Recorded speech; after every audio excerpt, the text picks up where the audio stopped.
تو ان سے دیہاتی میں بات کی. آپ کہیں گے جناب دلیل کیا ہے اس بات کی؟ بھائی کہیں گے نہیں کہیں گے ارے مولانا یہ لفاظی ہے یا کوئی دلیل بھی ہے آپ کے پاس کہ وہ سب کی زبان سمجھتے ہیں؟ میں نے کہا بالکل پکی دلیل ہے. اور پکی دلیل یہ ہے کہ دنیا کا ہر انسان ان کے دربار میں جاتا ہے اور اپنی اپنی زبان میں مانگتا ہے اور مرادیں لے کے آتا ہے.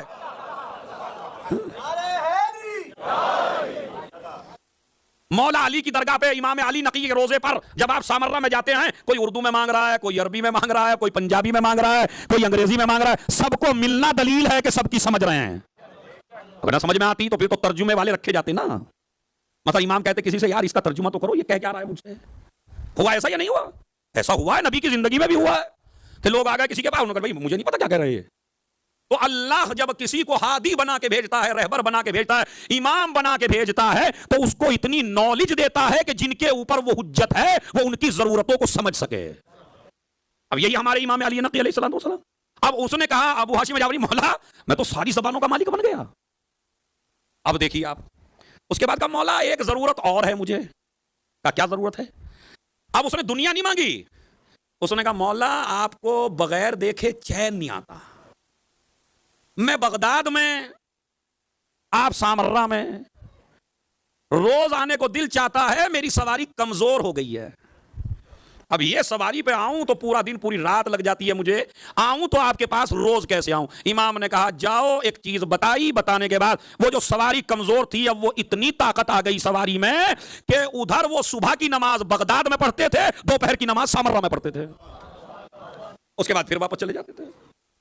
اب آپ انصاف سے بتائیے کہ یہ طاقت کسی بادشاہ میں نہیں ہے کہ جو آپ کو عطا کر سکے، مگر یہ امام کی طاقت ہے.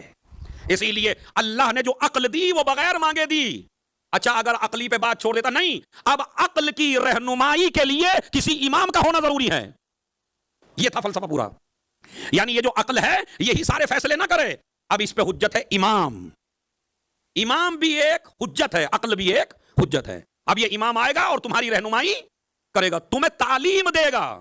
اس لیے کہ امامت کا سب سے بڑا کام ہے، عبادت نہیں ہے امامت کا سب سے بڑا کام. امامت کا سب سے بڑا کام ہے نالج تقسیم کرنا. امام کا سب سے بڑا کام ہے علم دینا. امام کا سب سے بڑا کام ہے تعلیم دینا. امام کا سب سے بڑا کام ہے جہالت کا خاتمہ. اور اس کی وجہ بھی میں آپ کو بتاتا ہوں. اس لیے کہ جب تک جہالت بڑھتی رہے گی دشمنی آل محمد کو عروج ملتا رہے گا. جیسے جیسے جہالت ختم ہوتی چلی جائے گی پوری دنیا میں محبت اہل بیت پھیلتی چلی جائے گی. لہذا لوگوں کو نالج دے دو، لوگوں کو تعلیم دے دو، لوگوں کو علم دے دو. جتنا جتنا علم دے دو گے اتنا ہی محبت اہل بیت پیدا ہوگی. علم دیتے ہوئے یہ نہ سوچئے کہ یہ میرا دشمن ہے یا دوست. یہ بہت بڑا مسئلہ ہے. کبھی بھی علم دیتے ہوئے یہ نہ سوچئے یہ تو میرے